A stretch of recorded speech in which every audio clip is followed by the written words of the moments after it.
नमस्कार मित्रांनो, एक नवीन गुड न्यूज तुमच्या समोर सांगायची आहे. नवीन एक जाहिरात आलेली आहे, ज्यामध्ये कामगार आयुक्तालय जे आहे मुंबईच्या माध्यमातून ही जाहिरात आपल्या समोर आलेली आहे. मित्रांनो, सरळ सेवा भरतीच्या माध्यमातून ही भरती होणार आहे. काय काय नेमक्या गोष्टी असणार आहे सर, हे तुम्ही कशाच्या बेसवरती सांगताय, याचा बेस काय, खरंच जाहिरात आली का, या सगळ्या गोष्टी मित्रांनो आपण आज बघणार आहोत. नेमकं काय आहे, परमनंट नोकरी आहे, सरकारी नोकरी आहे, 100% सरकारी नोकरी आहे, आणि प्रॉपर तयारी जी आहे ती कशा पद्धतीने करायला पाहिजे, या सगळ्या गोष्टी आपण समजून घेऊ. सगळ्यात पहिल्यांदा जर मी म्हटलं, साधारण जर आपण बघितलं तर महाराष्ट्र लोकमत मध्ये आलेली ही बातमी आहे. आणि बातमी आली आहे, वेबसाईटला मी चेक केलं, अजून आलेलं नव्हतं नोटिफिकेशन, पण आज किंवा उद्या याचं डिटेल नोटिफिकेशन लवकरच येऊन जाईल. यामध्ये नेमकं काय काय आहे बघा. आता सरळ सेवा पद्धतीने सरळ सेवा परीक्षा गट क अंतर्गत 2026 पदे भरती जाहिरात, रिक्त पदे भरती जाहिरात.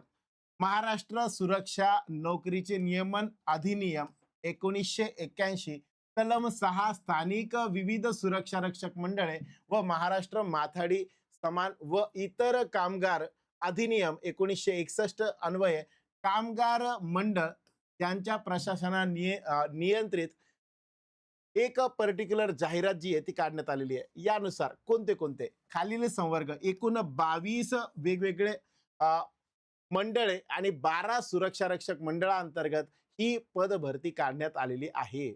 यामध्ये नेमकं काय काय असणार आहे, साधारण निरीक्षक, लेखापाल आणि टंकलेखक, ज्याला म्हणतो आपण लघु टंकलेखक, अशा जागा याच्यामध्ये आहे. साधारण पद 62 पद आहेत, 12 पद आणि 4 अशा टोटल 78 पदांची ही भरती आहे मित्रांनो. यामध्ये साधारण निरीक्षकाचा पगार 35,400 ते 1,12,000, 35,400 या दोघांसाठी पण. आणि लघु टंकलेखक जे आहे 24,500 ते जवळपास 71,000च्या आसपास. तर या पद्धतीची जाहिरात आहे मित्रांनो. यामधल्या डिटेल्स ज्या आहेत त्या आपण थोडक्यात बघून घेऊया पुढे. चला, एकूण पदे किती, पगार काय, जे आपल्याला मोटिवेशन आहे पगार, बरोबर ना. पैसे किती भेटणार, तर याच्यामध्ये पैसे किती भेटणार, पैसे लई मोठे, चला जाणून घेऊ. पण सगळ्यात पहिल्यांदा काही लोकांच्या मनात असतं, कमी पद आहे मग आपण दुर्लक्ष करायला पाहिजे, आपण याच्याकडे नको जायला, लईच कमी जागा आहे, एवढ्या कमी जागा असेल तर आपण अप्लायच कशाला करायचं. बिलकुल नाही मित्रांनो, सगळी दुनिया तुम्हाला नको म्हणेल.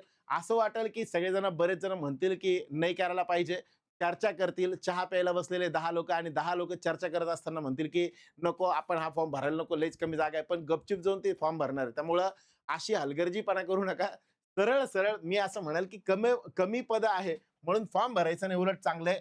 अशा केसमध्ये अप्लाय करणाऱ्यांची पण संख्या कमी होऊन जाते ना, तर त्यामुळं ही एक सुवर्ण संधी तुम्हाला असेल. पद बघा कोणते कोणते आहेत. सगळ्यात पहिलं पद आहे निरीक्षकांचं. 62 पदे, याच्या 62 पदे आहेत. वॅकन्सीज आहे 35,400 ते 1,12,000 एवढं सॅलरी जी आहे ती त्याला बनते. त्यानंतर मी म्हटलं, समजा लेखापालसाठी पण 12 पद आहेत, साधारण सॅलरी सेम ग्रेडमध्ये जाते. आणि लघु टंकलेखक जे आहे ह्या पदासाठी 4 पद आहेत, त्यांच्यासाठी 25,500 ते 81,000 एवढी सॅलरी जाते. प्रत्येक पदासाठी तुम्हाला स्वतंत्र अर्ज करावा लागेल. म्हणजे एक अर्ज केला निरीक्षकासाठी, एक लेखापाल, एक लघु टंकलेखक, असं प्रत्येकासाठी तुम्हाला वेगवेगळे ऍप्लिकेशन करावे लागतील. ठीक आहे, एकच ऍप्लिकेशन केलं आणि मग तिघांना अप्लाय केलं नाही चालणार, वेगवेगळ्या अप्लाय करावं लागतील. फीस वेगळी लागेल तिघांसाठी पण. त्याच्यानंतर मी म्हटलं, समजा एक्झाम जी डेट असणार आहे, चान्सेस बनतील की हे वेगवेगळ्या डेटला असतील, तर म्हणून तर ती मुभा त्यांनी दिलेली आहे की तुम्ही वेगवेगळ्या पोस्टला वेगवेगळ्या अप्लाय करा. कधीपासून चालू होणार आहे, 13 मे अर्ज सुरू, म्हणजे आजपासूनच अर्ज सुरू होणार आहेत. 11 जून अर्ज करण्याची शेवटची तारीख आणि 12 जूनला फीस भरण्याची शेवटची तारीख असेल. हे जे पॅटर्न असतं ना मित्रांनो, शक्यतो हे IBPS किंवा TCS वाला पॅटर्न असतं या पद्धतीचं. मग यानुसार काय असणार आहे, परीक्षा कशी होणार, ऑनलाईन परीक्षा असणार आहे, एकच पेपर असणार आहे, स्वतंत्र फी असेल प्रत्येक पदासाठी. आणि एक्झाम कोण घेणार, 99% चान्सेस बनतात TCS किंवा IBPS द्वारे ही परीक्षा होण्याचे दाट चान्सेस आहे.